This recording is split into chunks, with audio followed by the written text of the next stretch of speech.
দেখতে দেখতে টানা একটা বছর কিভাবে যে কেটে গেল মনে হয় সেদিন মাত্র স্কুলে ভর্তি হলো ও। দেখতে দেখতে এক বছর শেষ হয়ে গেল। তো আজকে ওদের স্কুলে ক্লাস পার্টি ছিল।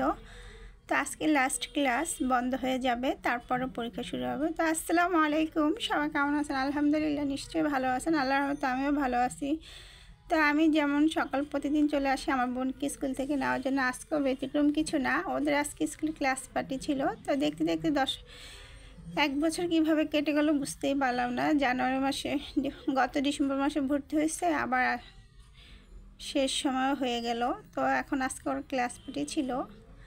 তো ক্লাস পার্টি হয়ে স্কুলটা আজকে বন্ধ হয়ে যাবে। পর 1 তারিখ থেকে পরীক্ষা, তারপরে 3 দিন 3টা পরীক্ষা, তারপরে আবার বন্ধ হয়ে যাবে। আবার কবে স্কুলে আসা হয় তার ঠিক নাই, কারণ আমরা এই স্কুলে ওকে নাও রাখতে পারি, অন্য স্কুলের জন্য ট্রাই করা হচ্ছে।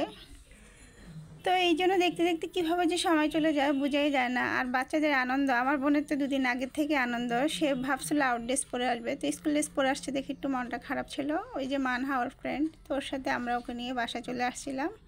তো স্কুলে 1 প্যাকেট করে বিরিয়ানি মজা এগুলো দিয়েছে, সে পেয়ে খুব খুশি। সেও আজকে একটু সাজুগুজু করছে, যদিও মন খারাপ ছিল, কারণ সে স্কুল ড্রেস পরে যেতে চায়নি। সে চাইছে যে আউট ড্রেস পরে সুন্দর করে, সে সাজতে খুবই পছন্দ করে সেজন্য।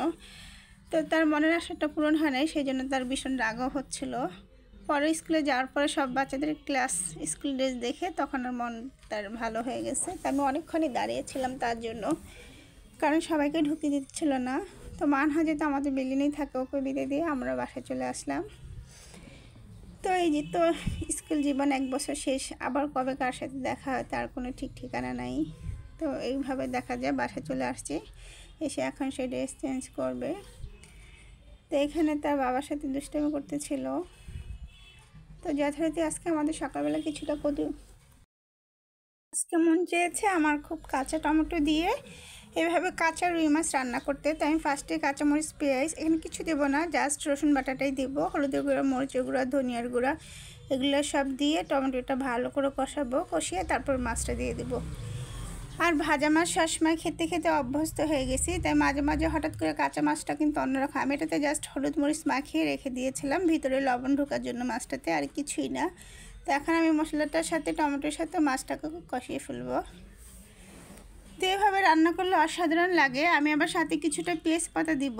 শীতের সময় এগুলো সব কিছুই এখন বাজারে অ্যাভেলেবেল পাওয়া যায়। আসলে শীতের সময় তরকারির যেই মজা গরমের সিজনে এতটাও ভালো লাগে না। গরমের সিজনে এই ধরনের সবজিগুলো পাওয়াও যায় না। তা আমার এই যে ফাইনালি হয়ে গেছে, এখন আমি কিছুটা ধনিয়া পাতা দিয়ে দিলাম। তো এভাবে রান্না করে দেখবেন, একবার হলে বাসায় ট্রাই করে, অসাধারণ, খুবই মজা লাগে কাঁচা। তা আমি সেই কচুটা কেটে সিদ্ধ দিয়েছিলাম, কিচ্ছু না, জাস্ট লবণ দিয়ে, আর কিছুই দেয়নি।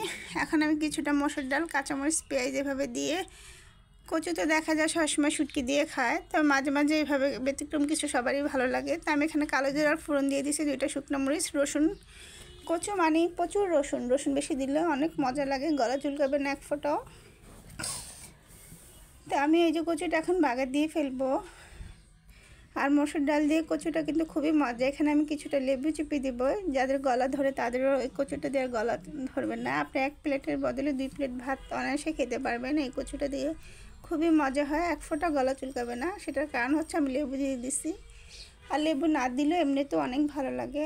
তো কচুটা খুবই মজা হয়েছে, সবাই খেয়েছি, খুবই ভালো লেগেছে। তো অবশ্যই কচুতে বেশি করে রসুন দিবেন।